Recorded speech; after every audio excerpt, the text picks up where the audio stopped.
Hello, this is John, the Vintage Fisherman. I was working on some of my reels, getting them ready for next season, and I was going to re-spool my only 4600 that I have, the 4601 C3, and it won't engage. So, time to clean it up, see what's going on with it. It's pretty gunky. I've caught a lot of bass on this reel. In fact, I think I caught my largest smallmouth on this reel. So yeah, it's gunked up pretty good. Original lube in it. Pretty sad, but yeah. So we're gonna take it all apart, clean it up, make it pretty again. You can tell it's been well used. Look at the handle grips there. Lots of days on the water. Probably a lot of largemouth bass fuzz on those grips. All right. Try not to lose this little snap right here.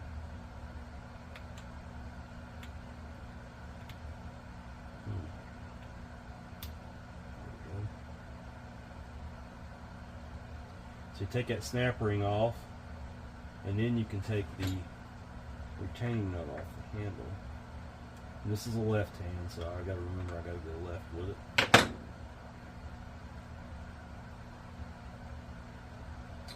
Well, let me cut that noisemaker off.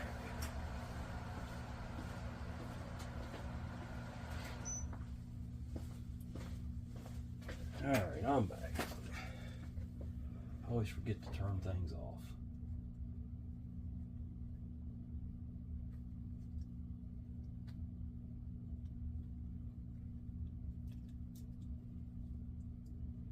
I don't remember when I bought this reel. I guess it was sometime in the 90s. If I had to guess, maybe. I bought my bass boat in 99.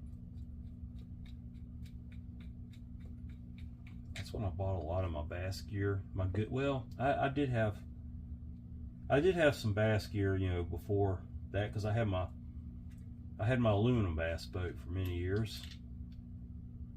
That little retainer has popped off. The shaft comes out.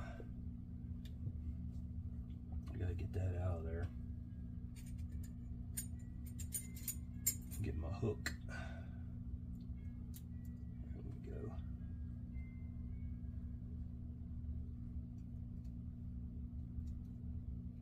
I always try to get these little copper or brass plates, whatever, out and clean them also.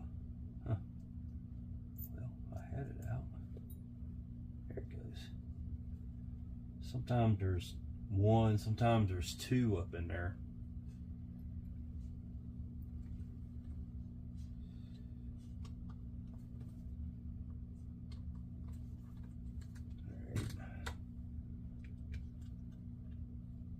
Whatever's wrong is right up under here. I believe it's just gunked up and the thing's just not moving anymore. I do have a set of Boca Abec 7 ceramics for this reel. I may put them in there. I think it's the right. Well, no, it's not, because this is instant anti-reverse reel. So scratch that idea. But I still have some spool bearings for it though. And so this, like I said, this is an instant anti-reverse, so it's got the two concave or cupped washers, and then you got the sleeve down here. I'm gonna leave that sleeve in there and put a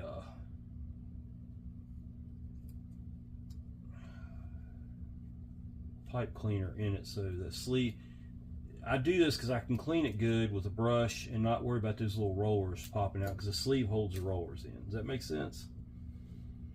All right, let's take the spring plate off of here. Boy, it's stuck. Interesting. We have multiple stuck things here. Yeah. Wow. Old lube, guys. Old lube and gals. Got that out. There's where the problem is. This is supposed to...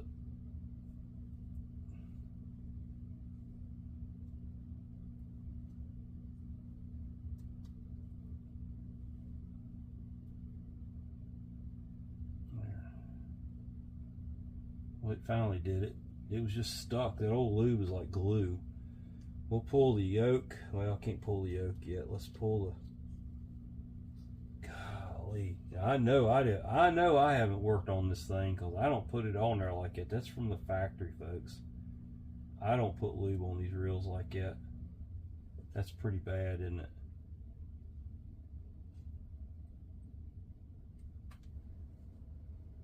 Look at that. And it's hard as a rock. This isn't much better.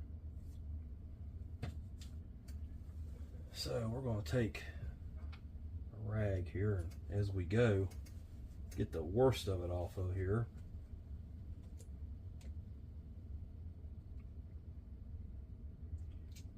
I probably won't put Carbon Tex washers on this one. I fish this reel freshwater only, and honestly, there shouldn't be anything in freshwater that these drags. Well, it's already got Carbon Tex, so there you go. I'm not even sure when I put those in there, or if I put those in there. Okay. Everything wanted to fight me today.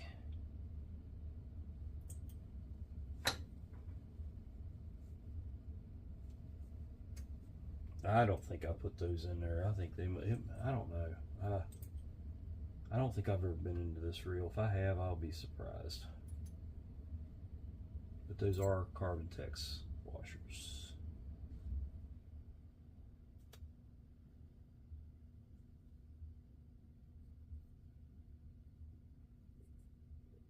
Honestly, not needed on this reel at all. It's just not needed. I may switch it back to regular factory washers on, because I'm probably only running like 12-pound test on this thing. It's not much sense in stressing that line that much. I can make a lot of drag with these Carbon Tex washers.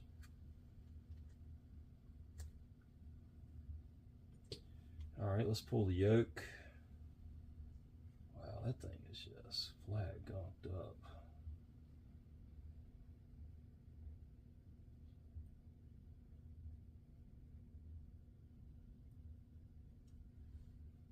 Now we're going to take it all the way apart because all these pieces got to be cleaned up good. That whole plate is going to have to be cleaned up good.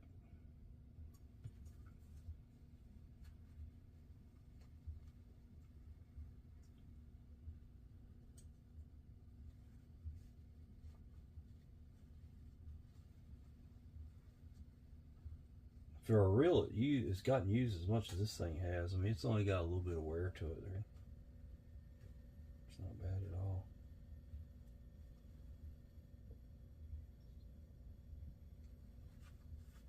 I've had a lot of fun with this reel. Fished a lot of tournaments with it. That was kind of my go-to. It's on a little 5.5 foot lightning rod of all things.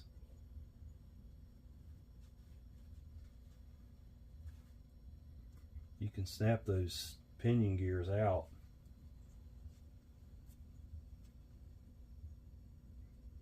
Clean that yoke up good. Lord have mercy, this thing was, yeah, it's if I went into it, it's probably been 20 years ago, if I had to guess. I don't even know if Carbon Tex had washers in. I don't know. Y'all tell me, did they send these Ambassadors out with Carbon Tex in them? I mean, it's possible, I guess. I didn't think they did, but I don't remember putting them in here, so if that tells you anything. All right, let's move it right along here. There's probably not too much grease in there. Looks pretty good. I can scrub that out. I'm gonna leave that right there. I gotta get my little screwdriver out of here. I like this screwdriver better than that one for prying stuff. All right. All right, let's take the other side off now.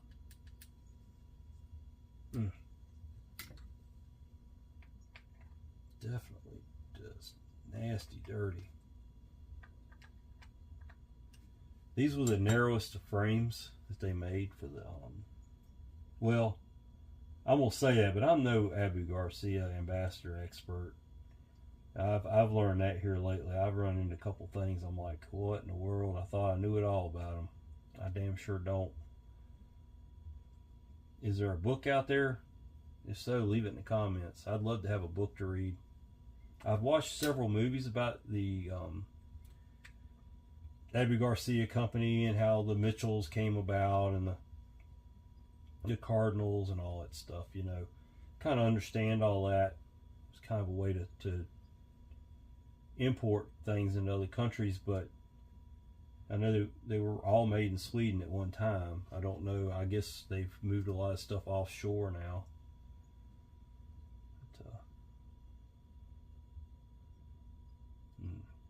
There it is. It's pretty gunked up for sure. I just had way too much lube on this thing. I don't know. If I did that, I'll owe myself a cussing.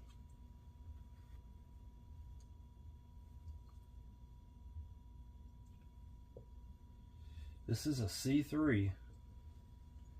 Now this gear here, you can get it out, but you're better off just to leave it alone and clean around it. It's it snaps in there, so you can get new ones. And I think you might even be able to take this one and modify it where you cut that little lip off, and then you can just use a regular clip in it.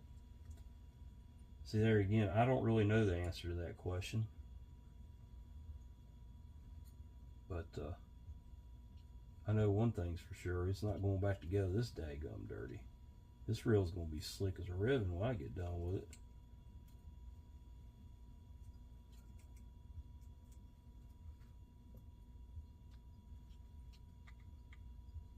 I'll scrub all those teeth out and blow them out good and all that good stuff.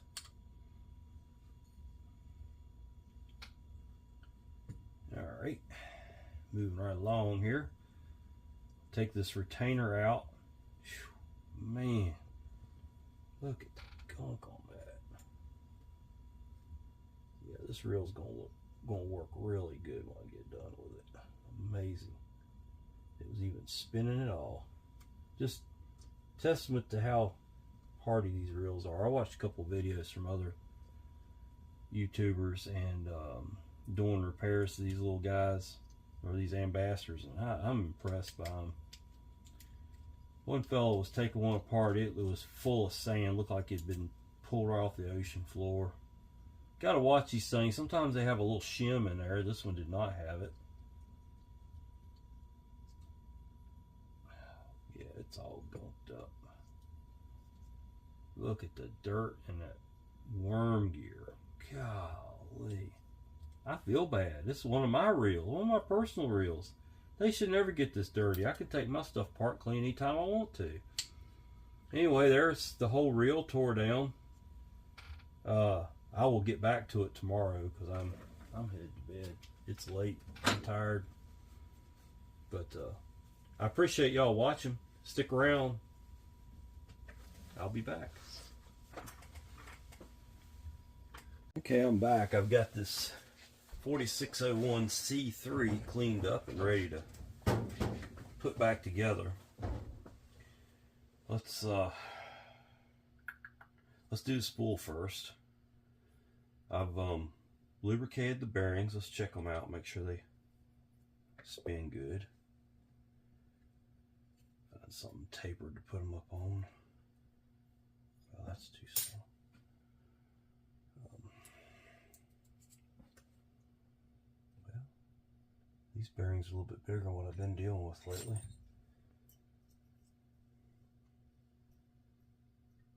Yeah, it looks good.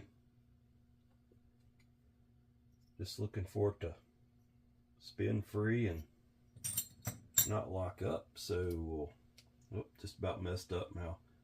On these, on the ones that have the spool bearings, you have a shim wavy washer. It's got a bend to it, that's why I call it a wavy washer. It goes in first. There's a piece of fuzz in there, that's not good. And then the bearing, okay. And then you have this flyweight cage here, which is also the bearing retainer, okay. It goes in there. And you got this circle clip. The opening on the circle clip will go 90 degrees to the plastic centrifugal weights. That's so you won't have a gap where there's a gap, okay. And on the back side, the bearing just falls in there, and you put your worm drive on there, and that is complete. Not a lot to do on this side of the cover. Just gonna give it a scrub down with a Q-tip. It's pretty clean. Got a lot of gunk out of those teeth on it. Maybe a little drop of oil in the bushing there. Yeah, let's put the worm drive together.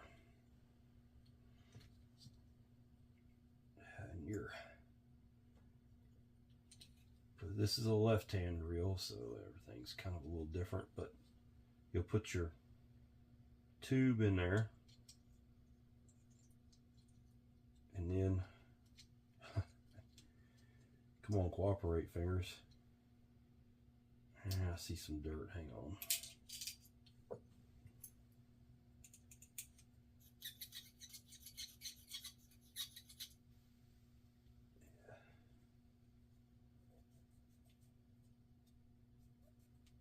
Okay, put your tube in there,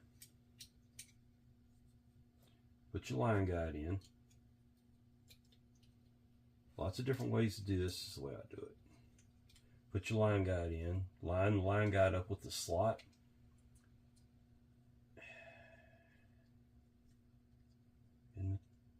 In the upper bar, and then just kind of slide it all home, just like that. I'm gonna give that another wipe down just to be safe. Oh goodness. Okay, let's do that over again. I've had my coffee this morning, I swear I have. Let's see here.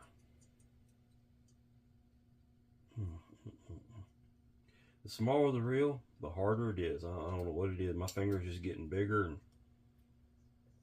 something. Anyway, that's how that goes. And you put your worm drive in. Okay. The retainer.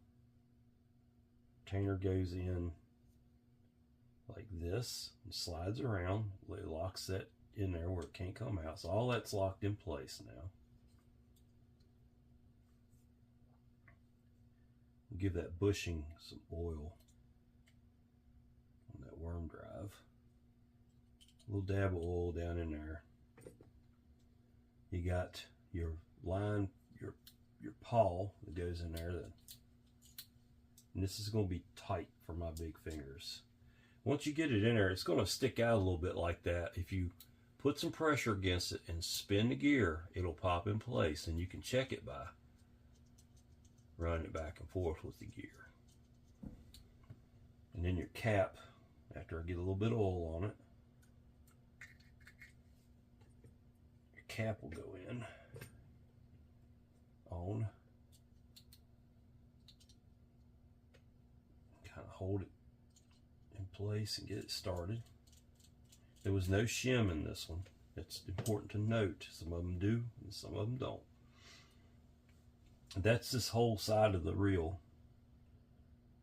So we're going to go ahead and put the palm plate on. I don't grease these gears, but you can put a dab of oil on them. I think grease slows them down, honestly. And it doesn't prevent any real wear. It's plastic. It's not going to wear all that much. That goes on like that. Palm plate on. 3 screws.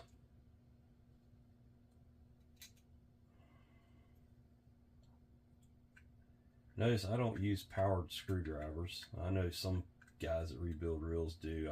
I don't want to slip and scar up a reel. All my reels are my own that I work on. I don't work on anybody else's reels. I wouldn't want anybody else's reels tore up. Sure don't want my own reels tore up. You never know when this reel here might be a collector piece. I don't know. I don't see too many of these narrow spool Ambassadors. They're great for bass, smallmouth, largemouth bass. A little bit cumbersome for some people, but my hands are big enough where that reel looks small in my hands. But and you can check that, make sure it's working properly just by rotating it back and forth with the gear inside.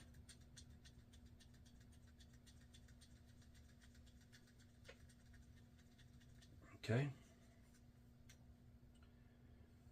Now, a little dab of oil on that gear too. I forgot to do that where it pivots on there. Yeah, it's slickened it up already. Okay. Frame is done, spool is done. Let's build this. Now I had to take this completely apart.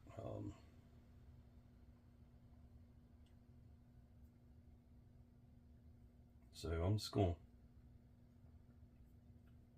smear some grease. I did not want grease on that shaft. That will slow the reel down big time.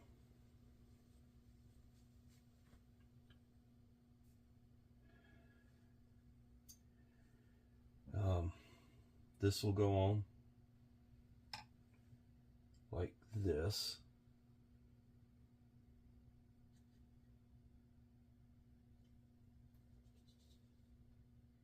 And then I'll lube it up good.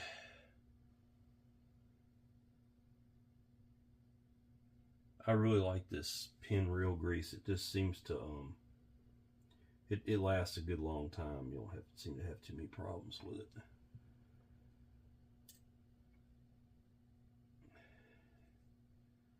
Some people probably use something different. That's cool. You put your spring on there and hook the spring right into that. Okay. You see how it looks so far? You got the spring, you had the pivot plate, the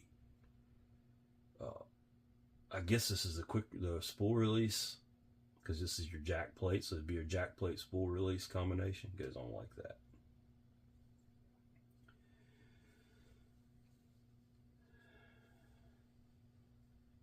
You get a washer shim on that post. This is going to go for any 6500 C3. They're all going to be built like this, with an exception here and there, I guess. I'm learning as I go with these things. A little bit of grease in your yoke.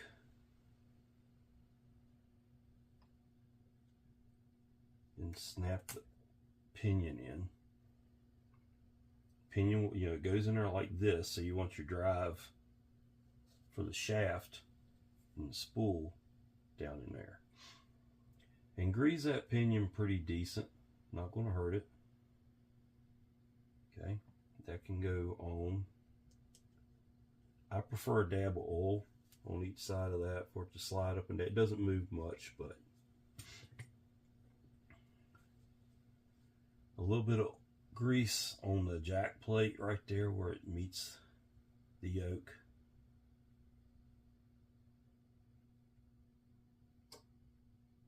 Okay, and then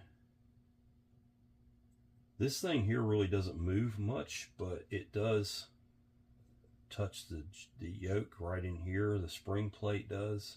So we're going to give that just a little bit of grease. Then we're going to put the spring plate on.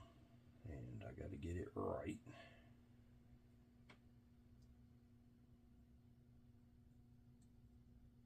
And there's how the spring plate goes on. Okay. We'll leave it right there for now. Get some skunk off my hands.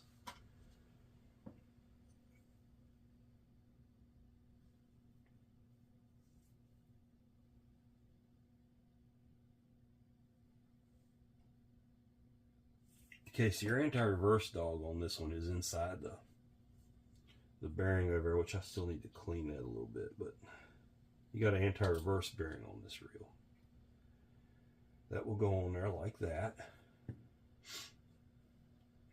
I did switch to regular drag washers on this one. I'm never going to hook a fish bigger than, unless I happen to get into a striper at Smith Mountain Lake or wherever. You know, maybe throwing a super fluke or whatever, which I normally don't throw on a caster. I'm not going to see a fish bigger than 8-10 pounds. It'd be a rarity, you know. So let's give a little bit of grease on the main gear. Try to keep that grease out of the drag washer surface.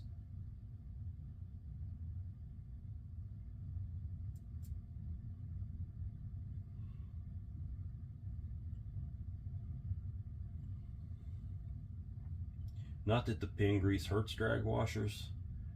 It's just that I'm already going to have grease on there. I don't want it to be over greased. I'm going to have the cowls on the drag washers. So I use the cowls.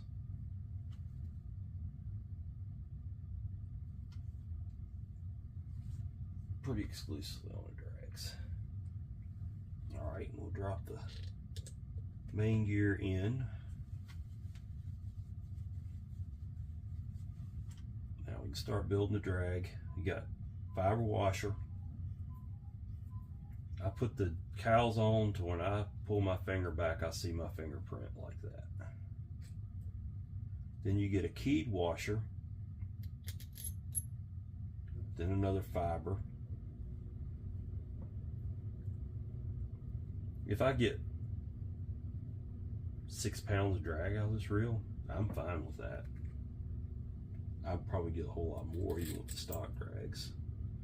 If I were in salt water, I'd want a little bit more, just so I can, if I hook into something I don't want, I can crank down, break it off, be done with it, not lose all my line.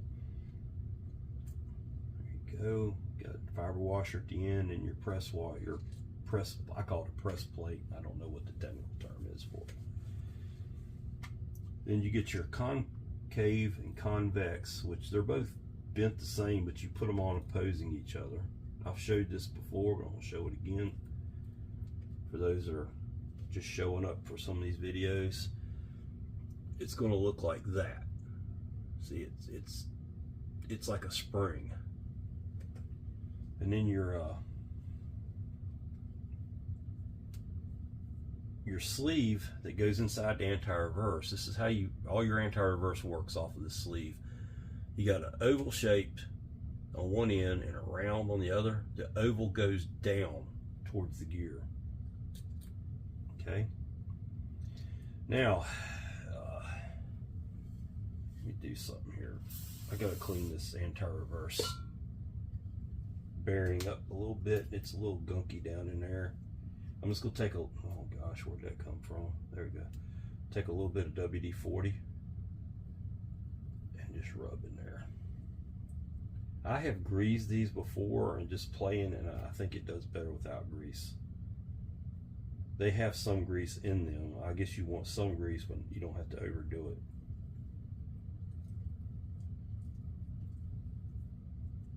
See, it got a little bit of the gunk out of there. I might just give it just a little shot of grease there. I use the white lithium. Not white lithium. What am I saying? Super lube. I use a little bit of super lube in there. Synthetic. It doesn't take much, just a little dab. Take the clean side of the Q-tip, smear it around. Okay.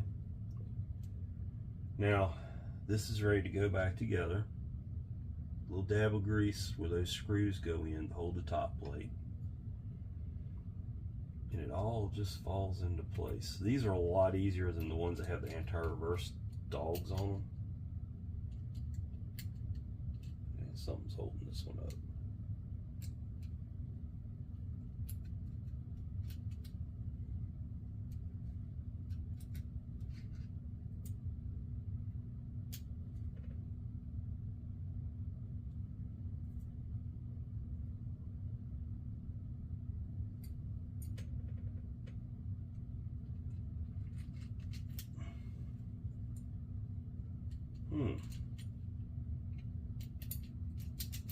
It's always something, isn't it? I know it's built right. Definitely something right here with the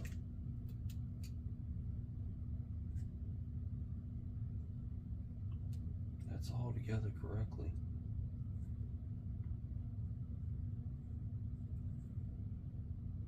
Wow, what the heck is going on with it?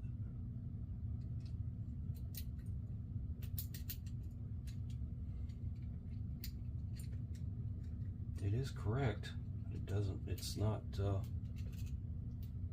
definitely not going together right.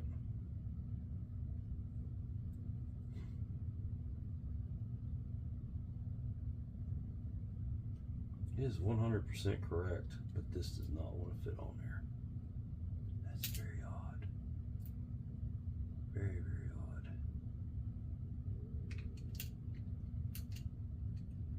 Oh, I know what it is. Yeah.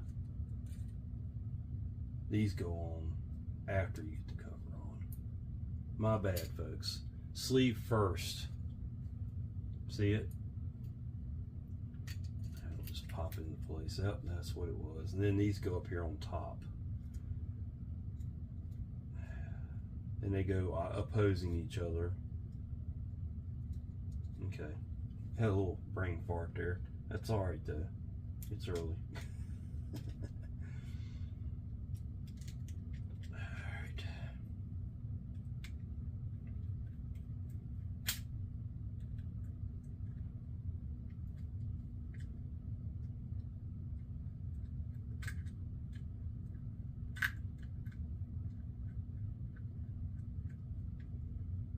Okay. All right. Next step is the shaft. Just a little bit of oil. It doesn't do a whole lot here. It just rides. Supports the spool. That plastic piece clips in there, and that keeps that shaft in the cover, so you can do spool changes in the field. This will get some oil.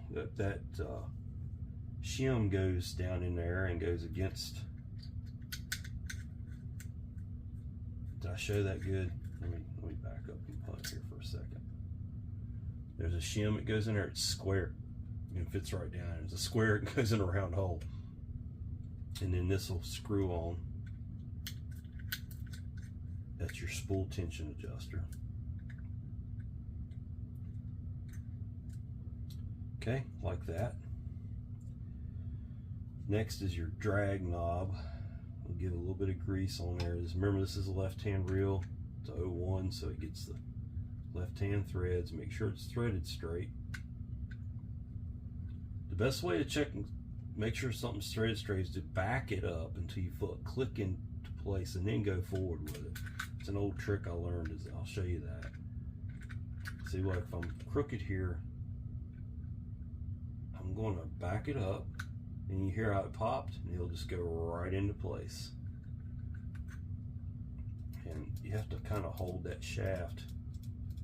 If you can hold it with 2 fingers, you know it's threaded straight, and if you need a little bit more, you can always take a pair of needle nose and hold this, or put the handle on it.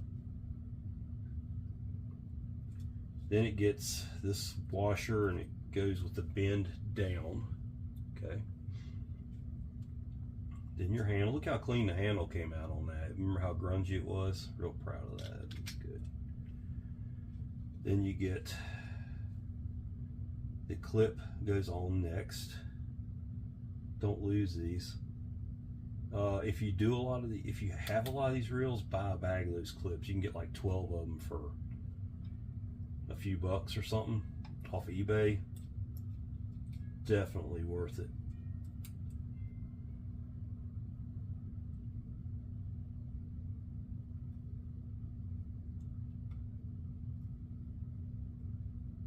Because I lose them all the time.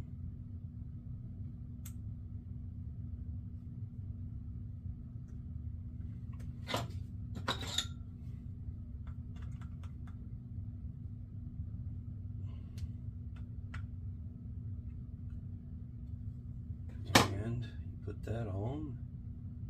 Then your retainer cover and the screw.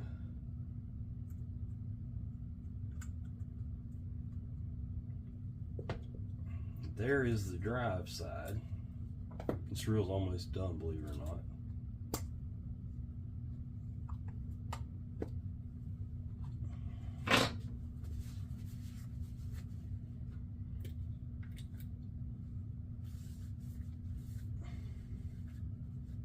Something I do,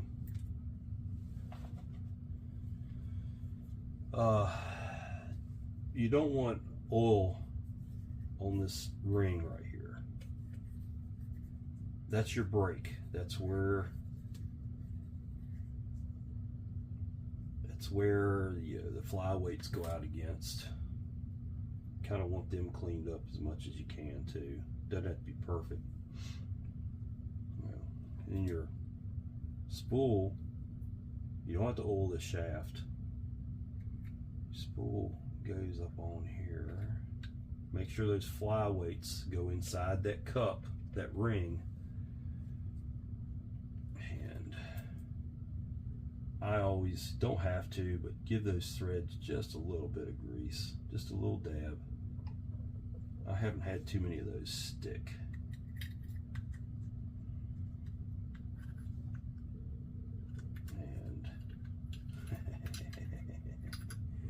And it wants to fight me today.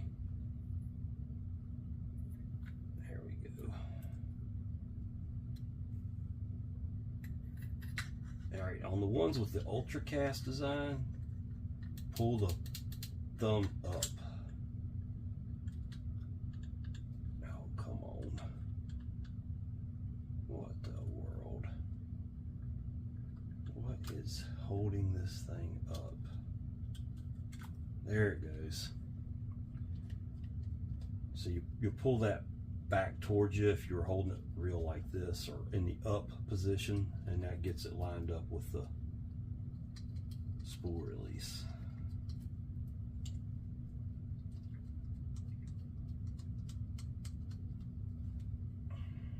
Just give that just a quarter of a turn.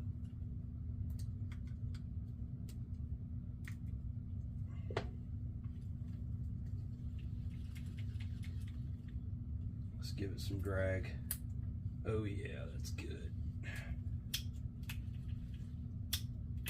See, it's working now. It wasn't working before. So wipe it all down good so it's nice and shiny, but not slick.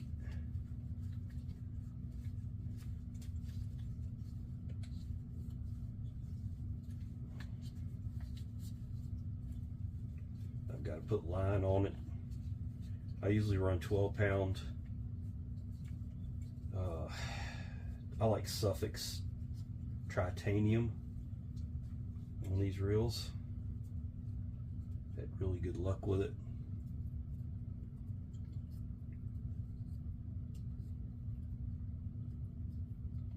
best casting line I found out there is the Suffix Titanium. Now we'll put the rag down in here and clean a lot of that oil off its spool so the line won't slip. And there it is. Can't really tell how good it's turning because there's no weight on the spool. I probably have it over adjusted. Yeah, I did. For those that want to know, of course you make your fine adjustment on the water with whatever lure you got on there, but you should want just a little bit of play in that spool.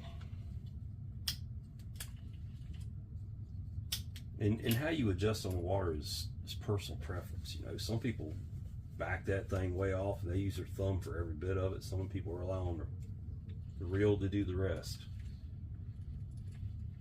But there it is, folks.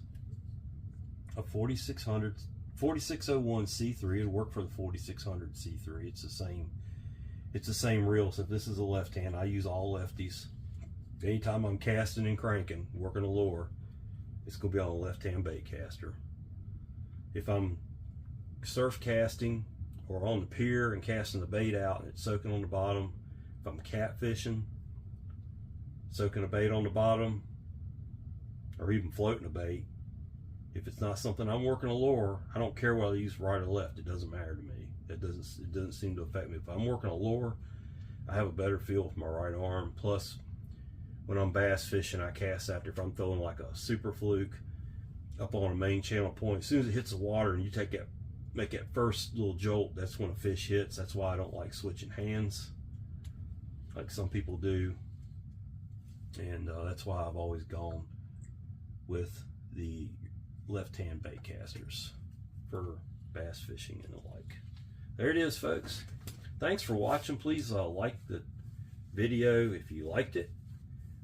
Subscribe to my channel if you want to see more. I've got a few more reels coming. I got reels lined up everywhere. Actually, I probably have 100 reels here to rebuild for my collection over the winter. So there's gonna be plenty of content coming. I appreciate you watching. This is John, the Vintage Fisherman. Y'all have a great day.